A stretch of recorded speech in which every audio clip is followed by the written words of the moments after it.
Fala, minha galera, beleza? Tudo bem com vocês? Vamos falar hoje acerca das características do inquérito policial. Antes de mais nada, vamos trabalhar um rápido conceito de inquérito policial, procedimento investigatório administrativo, utilizado na primeira fase da persecução penal, não é isso? Pela Polícia Judiciária, com o objetivo de colher os elementos de autoria e materialidade do crime. Esses elementos de autoria e materialidade do crime, eles serão destinados tanto à acusação, que fará aí a sua opinião sobre o crime, podendo denunciar ou pedir o arquivamento, mas também servirá à defesa e ao investigado. Igualmente, esses elementos informativos colhidos ao longo do inquérito policial poderá ser utilizado para fundamentar eventual medida cautelar, seja as medidas cautelares patrimoniais, pessoais, probatórias, enfim. Essa é uma rápida noção do nosso inquérito policial e que neste vídeo agora nós vamos falar das características do inquérito policial. Vem comigo! Qual é a primeira característica do inquérito policial que nós vamos trabalhar hoje? O inquérito policial como um procedimento inquisitivo. Isso mesmo, galera. O inquérito policial ele tem natureza inquisitiva. É um procedimento inquisitório.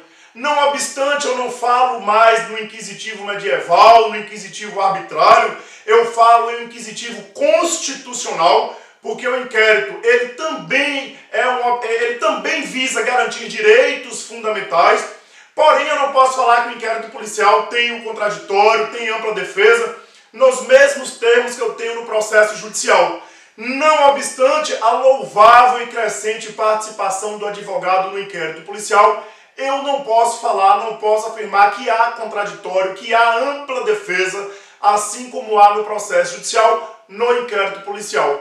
Por faltar estes elementos, o inquérito policial tem natureza inquisitiva e inquisitorial é a nossa primeira característica do inquérito policial. Tranquilo? Só lembrando que eu falo em inquisitivo constitucional. Ao mesmo tempo que eu busco investigar, eu preciso utilizar esse instrumento investigativo para garantir direito fundamental. Beleza, galera? Tranquilo? E qual é a segunda característica do inquérito policial que nós temos que trabalhar aqui?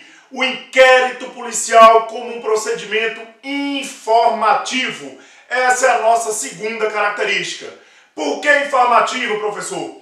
Porque o inquérito policial ele visa colher os elementos de informação que indica a existência do crime, ou seja, a materialidade do crime, e indica também eventual autor, suspeito do crime, indícios de autoria do crime. Então veja que através do inquérito eu preciso levantar os elementos informativos de materialidade e de autoria para que o titular da ação penal, o autor da ação penal, possa formar a sua opinião sobre o crime.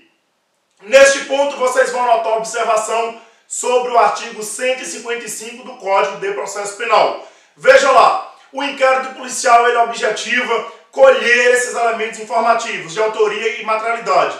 Mas o juiz, na sentença, em eventual condenação, não pode fundamentar a sua condenação com base exclusivamente no inquérito policial. Ele pode utilizar o inquérito policial somando com os demais elementos probatórios colhidos na fase do processo judicial, mediante contraditório, ampla defesa. Aí pode utilizar sim o inquérito policial juntamente com os demais elementos. O inquérito policial por si só, exclusivamente para fundamentar uma condenação, de acordo com o artigo 155 do Código de Processo Penal, não pode. Beleza? Essa é a nossa segunda característica, o inquérito policial como um procedimento que visa colher os elementos informativos quanto à autoria e materialidade. Logo eu digo que ser informativo é uma característica do inquérito policial. Tranquilo? Terceira característica. O inquérito policial é um procedimento essencialmente sigiloso. O sigilo faz parte da própria natureza do inquérito policial. E aí, neste ponto, a gente precisa ir com calma, precisa ir devagar. Vamos lá. Por que o inquérito policial é um procedimento sigiloso? Primeiramente, por dois objetivos. Na verdade, por dois motivos. Primeiro, para garantir a eficácia da investigação.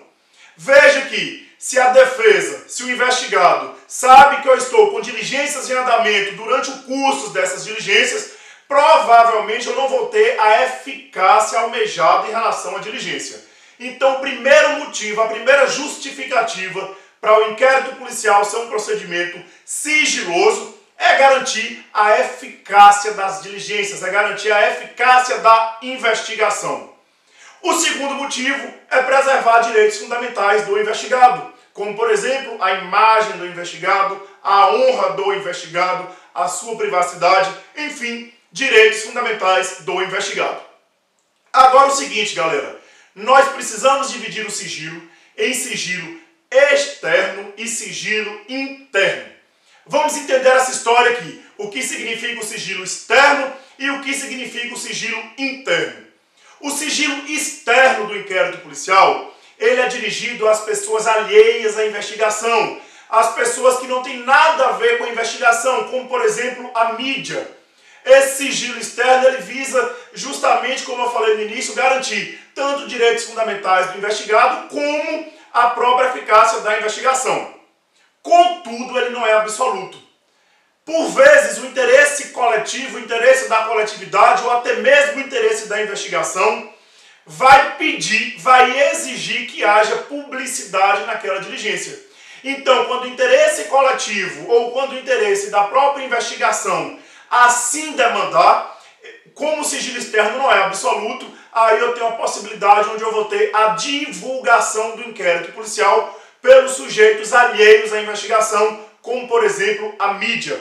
Basta a gente utilizar um exemplo bem corriqueiro e imagina aí que um determinado investigado comete vários crimes contra o patrimônio, tem várias vítimas, e se eu divulgo a imagem dele na mídia, eu vou viabilizar que outras vítimas o reconheçam e eu vou viabilizar aí a elucidação de outros crimes. Então veja, quando o interesse coletivo autorizar, o sigilo externo, aí ele não é absoluto, eu posso mitigá-lo e dar publicidade à investigação. Beleza? Tranquilo. E o que é o sigilo interno? O sigilo interno, galera, ele é dirigido às pessoas que têm envolvimento, aos órgãos, aos sujeitos diretamente ligados à investigação. Primeira observação quanto ao sigilo interno.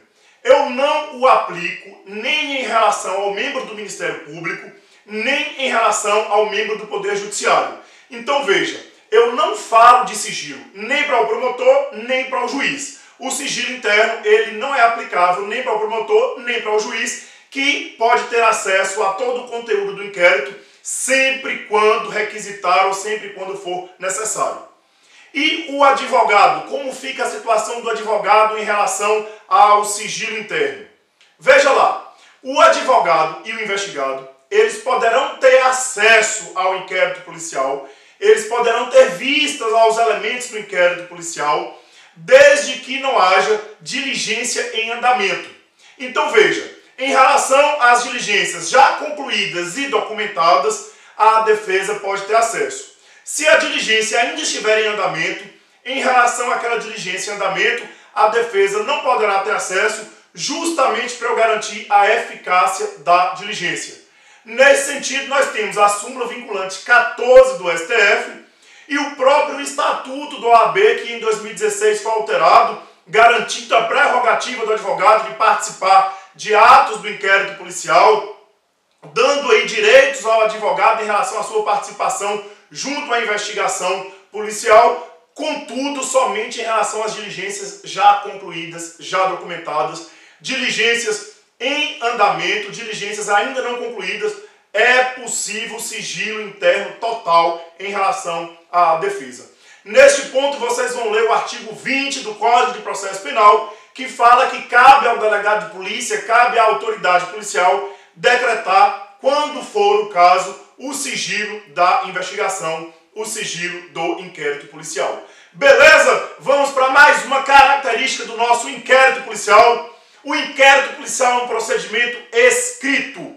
Ser escrito é uma característica do nosso inquérito policial. Artigo 9º do Código de Processo Penal. As peças do inquérito devem ser reduzidas a termo, os atos, as diligências devem ser reduzidas a termos e rubricadas pelo delegado de polícia. Contudo, uma observação. Artigo 455, parágrafo 2º, perdão, 405, parágrafo 1º do CPP. Artigo 405, parágrafo 1º do CPP, alterado em 2008, que autoriza, que permite que as diligências, como por exemplo oitivas, interrogatórios, sejam salvas, sejam arquivadas por meios audiovisuais. Então, só para a gente repetir, o inquérito policial tem como característica ser um procedimento escrito. Artigo 9º do CPP diz que as diligências, os atos do inquérito devem ser reduzidos a termo e assinado e rubricado pelo delegado de polícia. Porém, eu tenho a possibilidade no artigo 405, parágrafo 1º do CPP, de registrar essas diligências, de registrar, por exemplo, depoimento e interrogatórios por meios audiovisuais. Tranquilo, galera? Beleza? Mais uma característica do inquérito policial. Vamos lá, rapidão, o ritmo é esse mesmo. Eu tenho uma característica do inquérito policial ser um procedimento dispensável, prescindível. Significa o seguinte: se o autor da ação penal conseguir os elementos de autoria e materialidade por outro meio, ele pode entrar com a ação penal, ele pode interpor a sua denúncia ou queixa-crime, no caso de ação penal privada, sem precisar do inquérito policial. Então, o inquérito policial tem essa característica de ser dispensável. Não obstante, a gente defende que a dispensabilidade do inquérito policial é exceção, não é regra. Porque em 99% dos casos eu vou ter ações penais instruídas com o inquérito policial. Na verdade, o inquérito policial ele vai, na maioria das vezes, anexo à denúncia do autor da ação penal. Tranquilo?